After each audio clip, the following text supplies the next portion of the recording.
des analyses de groupe et des éléments de rentabilité, de coûts de revient et de coûts de remplacement. Voilà. Donc, effectivement, s'appuie sur une analyse de groupe. Hein. Donc, on a un échantillon d'à peu près 200-250 exploitations qui sont retenues dans l'analyse. Et donc, l'idée, c'est de quantifier, d'évaluer ce que coûte 1 kg de raisin à produire, hein, donc en viticulture. Donc, ça va des composantes approvisionnement, engrais, carburant, mécanisation, la main-d'œuvre, les frais de vendange, etc. Et donc, un prix de revient qui intègre aussi une rémunération du travail, de toute la rémunération du travail, qu'elle soit salariée ou même du dirigeant de l'exploitant. Et donc, ça nous permet de quantifier ou d'évaluer ce coût de revient, donc, donc si tu passes au diapo suivant, Adrien, donc à peu près autour de 5,06 €. Donc là, on a rémunéré tous les facteurs de production, y compris le travail de l'exploitant. Donc, ce n'est pas un prix de revient qui s'arrête à rémunérer uniquement les charges. Et puis, voilà, donc là, un prix de vente à ce niveau permet de rémunérer déjà à minima l'exploitant sur une base. Donc, on a rémunéré tout le travail sur une base de 16 500 € par hectare. C'est discutable. Bon, voilà, ça a le mérite de mettre une valeur sur les choses. Donc ça, c'est une projection, c'est une analyse 2023. La projection 2024, donc on l'a faite avec 10 hypothèses de rendement. Donc quand j'avais construit ça, effectivement, on n'a encore pas ces données de rendement. Donc un scénario à 7000 kg qui ne se fera pas compte tenu du déblocage. Donc effectivement, le déblocage permettra d'avoir une disponibilité de 10 000 kg. Donc si on ramène ça sur 10 000 kg, donc on projette tous ces postes de charge que vous voyez en détail avec des indices statistiques. Hein, donc chaque année ou chaque mois, l'INSEE publie des indices par poste. Donc, en appliquant ces indices sur les différents postes, ça nous permet d'évaluer un coût de revient à 10 000 kg qui sera autour de 6,25 € en 2024. Voilà. Alors, vous avez peut-être plus l'habitude d'entendre parler si vous travaillez vos prix de revient, etc., donc du prix de revient fiscal qui n'intègre pas tous les paramètres ou toutes les charges de l'entreprise. Donc, il y a un certain nombre de charges qui sont liées à la commercialisation qui ne rentrent pas dans le prix de revient, notamment. Et donc, ça représente à peu près, on l'a évalué autour de 10 000 € de l'hectare. Donc, ces charges qui ne rentrent pas dans le prix de revient fiscal. Donc là, on intègre vraiment toutes ces charges, y compris ce que je viens de vous dire. Et donc, la rémunération du travail sur ces 6,25 € représente à peu près 1,60 € pour rémunérer le travail de l'exploitant. Donc, pour payer uniquement toutes les charges, il faudrait donc couvrir un coût de revient qui est autour de 4,60 €. Donc, ce raisin, il entre dans une bouteille, donc, où il entre déjà dans du vin clair. Donc, ramener un litre de vin clair, c'est du raisin qui coûte 6,68 € dans un litre, avec les frais de vinification, de pressurage. Donc, on a un coût de revient qui est autour de 7,20 €. Intégré dans une bouteille, si tu passes à la diapo suivante, voilà, avec toutes les étapes d'élaboration, donc pour arriver jusqu'à la bouteille sur latte, c'est une bouteille de champagne qui coûterait 12 €, presque 12,50 € à produire en 2023. Alors, c'est pas la bouteille de champagne vendue en 2023, parce qu'en fait, la bouteille de champagne vendue en 2023, elle intègre du raisin qui a été produit il y a 2-3 ans en arrière. Donc là, on va parler plutôt de coût de remplacement, c'est-à-dire que toutes les étapes d'élaboration d'une bouteille, comptabilisées dans l'année civile ou dans l'année 2023, remises bout à bout, hein, donc du raisin produit en 2023, avec les frais d'élaboration des bouteilles en 2023, etc., nous conduit à évaluer une bouteille à la valeur de remplacement. Ce n'est pas le coût de revient d'une bouteille de champagne vendue en 2023. Donc, ça permet comme ça de suivre d'une année sur l'autre l'évolution de toutes les étapes d'élaboration d'une bouteille d'une année sur l'autre. Donc, voilà, c'est la petite nuance qu'il faut retenir qui est quand même importante dans vos approches, dans vos réflexions. Donc, ça, c'est du 2023. Si on le projette sur 2024, donc on l'a vu sur le diapo suivant. Donc, on va plutôt regarder la colonne de droite du tableau bleu, donc en bas à droite. Donc, avec une appellation à 10 000 kg, ça conduirait à évaluer une bouteille en 2024 qui coûterait à remplacer à peu près 13,70 €. Donc, vous voyez, on a une augmentation du coût de la bouteille en additionnant, en mettant bout à bout toutes les charges de l'année, d'à peu près dans 10% en termes d'augmentation. Voilà. Tout ça, ça nous donne des ordres de grandeur. Hein. Voilà. Vous avez insisté pour dire qu'il ne faut pas interpréter ces chiffres à la virgule près. Et puis surtout, ça ne traduit pas toute la diversité des situations d'exploitation pour tout un tas de raisons, de caractéristiques de structure et d'antériorité, mais c'est surtout la tendance qui est intéressante. Voilà, c'est la tendance, parce qu'effectivement, comme vous venez de le dire, il y a X stratégies d'exploitation derrière. Donc, c'est-à-dire que des coûts de production qui sont complètement différents entre exploitations, hein, en fonction du marché visé, en fonction du mode de production et aussi de l'histoire de l'entreprise. Et donc, effectivement, derrière, il y a un nombre de stratégies qui est complètement différente et une valorisation qui est complètement différente entre exploitations. Et donc là, du coup, si on aborde un peu la stratégie, on peut passer à la prochaine diapo. Qu'est-ce que le conseiller, qu'est-ce que les conseillers de gestion peuvent dire pour 2025 et 2026? Parce que là, on rentre dans un tunnel, on va être un peu plus sous contrainte économique et financière. Quel conseil de gestion, quelles recommandations court terme sans faire injure au futur? Parce que si c'est difficile, il faut sans doute réduire la voilure, mais si on a des besoins de trésorerie, il faut sans doute pas vendre le stock parce qu'on en aura besoin pour satisfaire nos clients plus tard. Donc, quels sont les conseils? Donc, effectivement, face à un marché qui, on va dire, qui a peut-être tendance à se durcir, etc., donc certains vont être devant des réalités économiques, c'est-à-dire qu'au-delà du coût de revient qui est nécessaire à faire, moi, je conseillerais à tout vigneron de travailler sur ces coûts de revient, de les évaluer pour au moins prendre la dimension de ces coûts. Mais certaines structures vont être devant des réalités économiques, peut-être vont avoir besoin à un moment donné de dégager de la trésorerie coûte que coûte. Et donc, on peut se retrouver comme en situation de crise, comme on a déjà pu rencontrer dans les années passées, des stocks qui soient vendus peut-être à des prix qui sont en dessous du coût de revient, mais voilà, c'est peut-être salutaire pour l'entreprise pour qu'elle puisse reconstituer ses fonds propres. Voilà, qu'est-ce que nous dit le banquier sur ce sujet-là?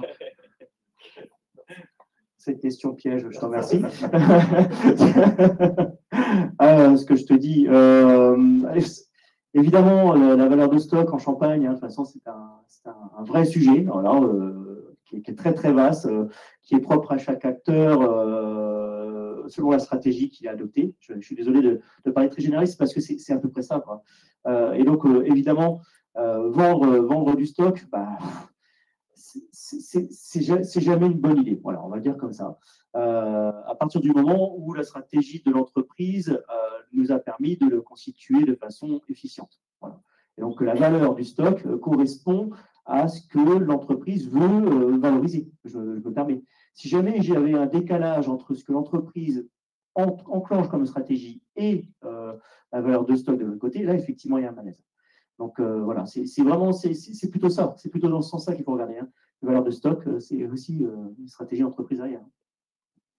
C'est vrai, des entreprises individuelles, de l'entreprise Champagne qui est engagée dans une démarche de construction de valeur.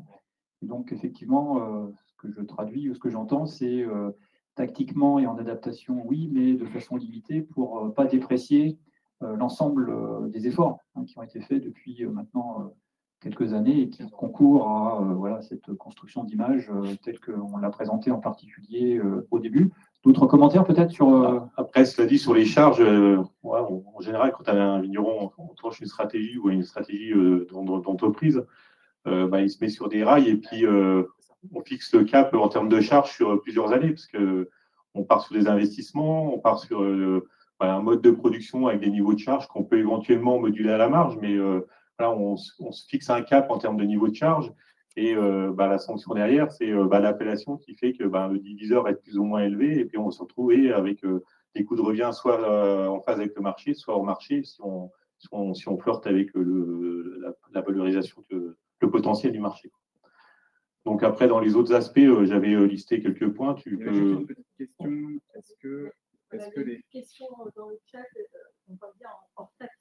Oui, alors c'est des valorisations. Je reformule parce que comme c'est une question de la salle, on n'en peut-être pas bien. Est-ce que les présentations chiffrées sont hors taxe? C'est intégralement hors taxe. Effectivement, on est dans le monde de l'entreprise, donc en fait, on a une approche hors taxe de toutes ces valeurs que vous avez pu voir. Donc effectivement, pour avoir une vision consommateur, il faudrait rajouter 20%. Excusez-moi, est-ce que vous avez aussi des éléments de valeur sur le coût du stockage, justement? Il y a celles qui nous emmènent à passer d'une qualité normale à une qualité premium et connaître finalement quelque part le résultat de cette éventuelle surqualité. Est-ce qu'on la retrouve bien derrière sur la droite? En question dans la salle, au cas où en visio on n'entend pas très bien, parce que je ne sais pas comment fonctionne le son, je préfère reformuler. Est-ce qu'on a des chiffrages des coûts de stock en fonction des deux grandes catégories que peuvent être les cuvées à rotation rapide et les cuvées plus premiumisées qui en général passent par du stockage un peu plus long? Alors, je répondrai pas tout à fait à la question précisément. C'est en fait ce qu'on arrive à identifier, c'est que les vignerons qui ont une offre, on va dire, une gamme diversifiée. Donc, quelque part, si on a une gamme diversifiée, c'est qu'on a une capacité de stockage qui est peut-être un peu plus développée que sur du standard. On valorise plutôt mieux ou dégage plus de rentabilité. Donc, une gamme étoffée, voilà, donc je pense que c'est derrière, ça veut dire qu'il y a un stock qui est là, qui est une rotation un peu plus lente sur certaines catégories du vin. David, je vais t'essayer de rebondir. Tu as parlé de mix produits, puis je te pose également une question. Quelle est la stratégie du Crédit Agricole en termes de conditions d'octroi de prêts et d'accompagnement dans cette période qui va être un peu plus compliquée? Est-ce qu'il y a une bonne écoute, une bonne compréhension?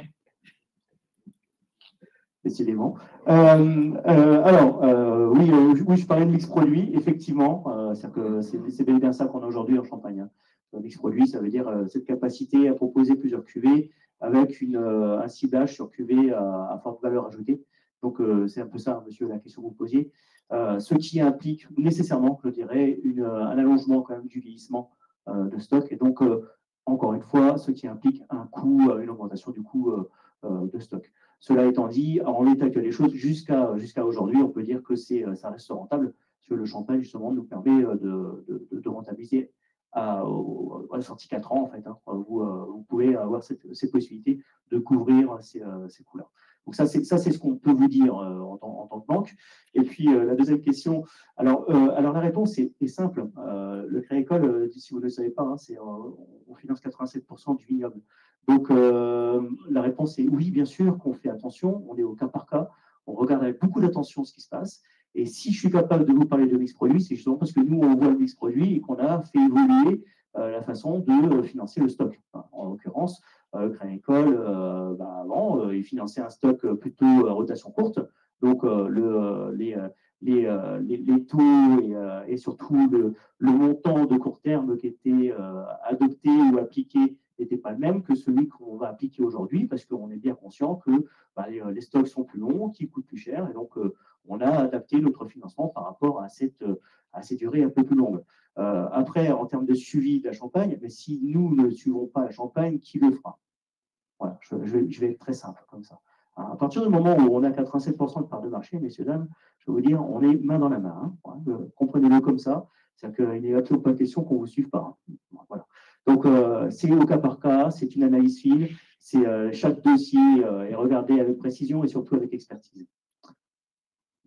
Merci de ces propos que j'espère rassurants à concrétiser dans les actes. On continue peut-être oui. Sur la conclusion. On est là pour dire les choses. Hein. C'est pas... Ça, c'est la question piège. Alors, pour finir donc sur la conclusion, sur les points pour répondre à votre question, hein, donc le prix de revient de la bouteille, il dépend de l'évolution des ventes des champagnes et du marché visé. Hein, donc voilà, on voit que plus on va s'éloigner en termes de marché, plus le coût de revient augmente. Donc, je pense que là, j'enfonce une porte ouverte en vous disant ça. Donc ça fait partie d'une des composantes quand on connaît son coût de revient et qu'on travaille dessus. Si tu poursuis, il y a encore 2 diapos. Donc la gamme diversifiée, on l'a évoqué juste avant. Donc voilà, ça répond partiellement à la question sur le stock. Donc ça permet de mieux valoriser. Hein, donc le stock, on est censé être rémunéré. Et ce qu'on voit, c'est des résultats qui sont très hétérogènes entre exploitations. Donc on voit des stratégies qui sont très différentes. Et c'est vrai que la démarche commerciale, elle permet de voir des écarts dans les résultats et dans les rentabilités d'entreprise qui sont, je dirais, presque du simple au double. Et puis, pour finir, je crois que j'avais rajouté un point. Donc, et oui, et donc, on est dans un contexte quand même de hausse de charges, hein, dans le monde de l'entreprise, même de l'agriculture, etc. Donc, on est combiné donc, à une hausse de charges avec ce qu'on pressent une tendance à la baisse de l'appellation. Donc, on s'oriente vers quand même une hausse des coûts de production, hein, donc à la vigne, et puis donc, vraiment à la bouteille. Quoi. Bon, ce soir, on n'est pas là pour faire de la politique, donc on ne parlera pas du classement 2025. Voilà, Vincent, tu hoches de la tête. On ne parle pas de ce sujet, mais on sait que voilà, c'est un sujet qui est au cœur des réflexions et des pensées où il faudra trouver le bon curseur avec les éléments qui sont à notre disposition. Alors,